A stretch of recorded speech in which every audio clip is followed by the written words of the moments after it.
Welcome back to the GSL Codas. I'm Tasteless, and with me is Artosis. Tastosis, the casting Archon. We've seen some pretty impressive games today thus far. So far, the win, and Choya Foyu getting a win. That means we're going to have to see Choya Foyu duke it out against vanvanth Zenith. A lot of pressure on vanvanth right now. The map will be Terminus. Terminus Reman. Yep. Terminus again. We're going to have a PvP. PvP, of course, on most of the Blizzard maps that were used on the ladder. You guys have been laddering. Usually been boiled down to 4 warp gate rushing. That's the most solid build. Though. But there are builds to counter this now. However, I don't know if we're going to see a 4 warp gate rush on a map that's this big. I don't think we are. I think that we're going to see people get some stalkers out immediately to stop warp gate rushes. That's what's happening on the Korean server. Things have really switched over to rushing 3 stalkers. The countdown's begun. So let's get ready for some PvP action. Can vanvanth do this? Choya probably just slightly the favorite in his group. So it's going to be a tough game for vanvanth. PvP, usually a pretty tight matchup. Usually the shortest matchup as well. Let's see if it turns out to be the case in this game.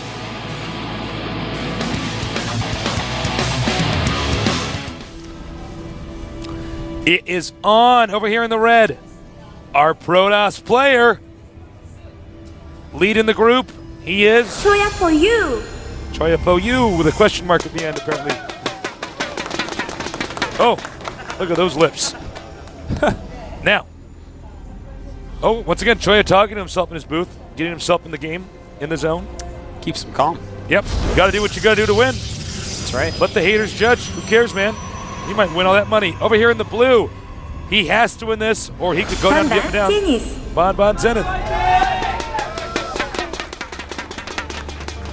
All right, so a few cool things about this map. This map's long enough that even if you're doing the same build as your opponent, you can squeeze in an expansion. Yep.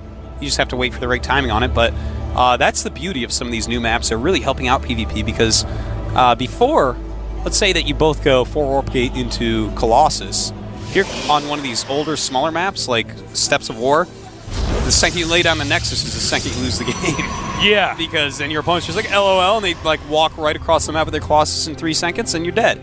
But here, that 400 minerals can be offset in the travel time of the Colossus. So, there you go, because a lot of people, I'm sure, are like, well, no, warp gate, the gate's rush distance. Well, I'm talking about the Colossus, because that's, I mean, you're not going to actually go 4 warp gate against 4 warp gate and make a next. Well, Colossus gets sort Stop of talking to me like that, little nerd. Colossus sort of becomes the centerpiece of the matchup. Yeah, so much so. Both players can survive rushes. Yeah, so much so that Void Rays are kind of in style. Can be used quite often.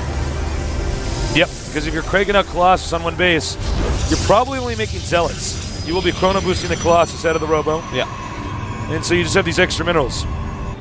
Yeah, so you get like 3 Void Rays, you just focus on the Colossus, and it can be ugly.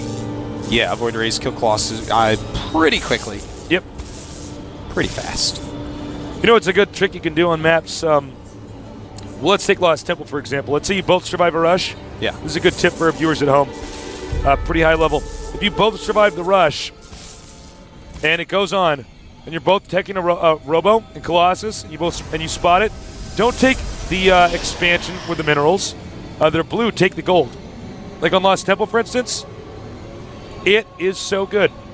Yeah, I've had great success with it. Pretty awesome. Yeah, there's no need to take your closest expansion. Just get yourself in a good position, set up a good concave.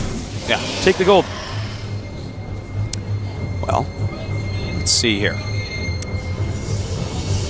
Be interesting. Both players at 20 probes and making a Zealot each. And it looks like vanvanth is even going to show to his opponent that, in fact, he is going to be going for the 4 warp gate rush. Now, if you've ever encountered anybody who's actually good at a 4 warp gate rush, you guys would know how strong this build is. And, in fact, his opponent's going to do 4 warp gates as well. You know, on the Korean server, there's been a lot of 3 Stalker rushes to negate this because you can actually block it. But this is still obviously a very popular build. And yes, in fact, Tasteless, the players on the Korean server are so ridiculously good at this build, so efficient with it. It's very scary to see. Now, obviously, in 4 warp gate versus 4 warp gate, at the same time, the defensive player is going to come out top. You know, they get the extra volley from being on the high ground. And in fact, Choya trying to get some extra damage in. Even a few little snipes like that on that Stalker could change everything. Now here's the 2 pylons he's going to put on the low ground. Now what he wants to do is get vision of the high ground and warp in Zealots there. That's right.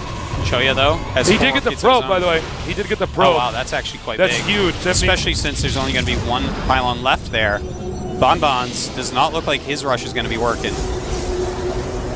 Here we go. Like there we go. There are the Zealots and Stalkers on the high ground.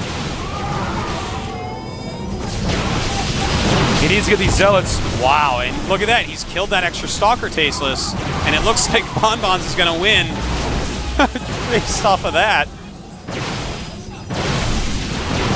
All you got to do in this battle is you just have to have your Stalkers constantly chasing their Stalkers. He's going to knock out a pylon. That's going to down the amount of units he can make, down the number of warp gates he has working, and that's going to be it, man. Vanvanth is going to take out Choya. That's basically GG. That is high-level PvP. You know what amazes me is I've played a little bit on the US server recently. Nobody seems to be using this build. Yeah, nobody's actually using this build on the US server.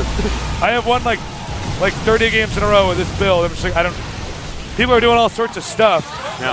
But if you don't know how to prepare for this build and spot it and deal with it, I mean, then you die. You're just going to lose to it.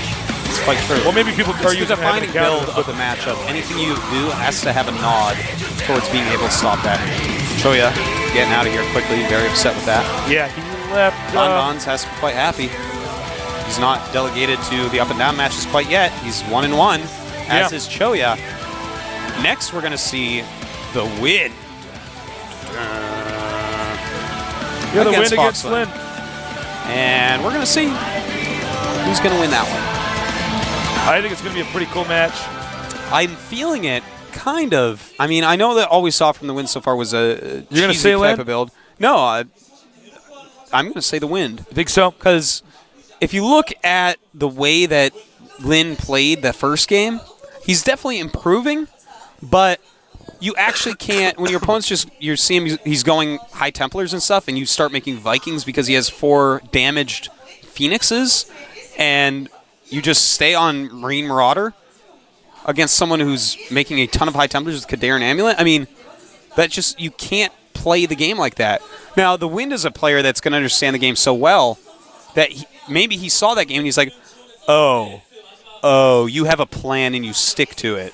You know what I've players like that are players that the Wind can tear apart. You know what I noticed about Lynn? The thing about Lynn is that he's really improved considerably every few minutes as the game goes on. Start of the game, at the start of when he was in Code A, his early game was weak. Yeah, he was making a lot of mistakes.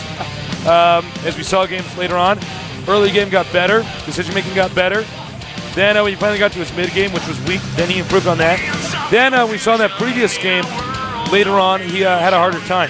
He kind of wanted to attack and got antsy. So I expect this to be pretty cool. I would be surprised if the Wind took him out early, if the Wind does do it. We'll see. We will indeed. Tal'Darim Altar. Great map. We've seen a lot of TVs on this lately. All right, it's on. It is loading. It's like our new Xel'Naga Caverns. Yeah, man. Love that map. Love this one as well. So let's get ready for some TVZ action here at the GSL Code S with the Wind against Fox Lynn with Tastes and Artosis. Tastosis, the Cassian Archon here in Seoul, Korea.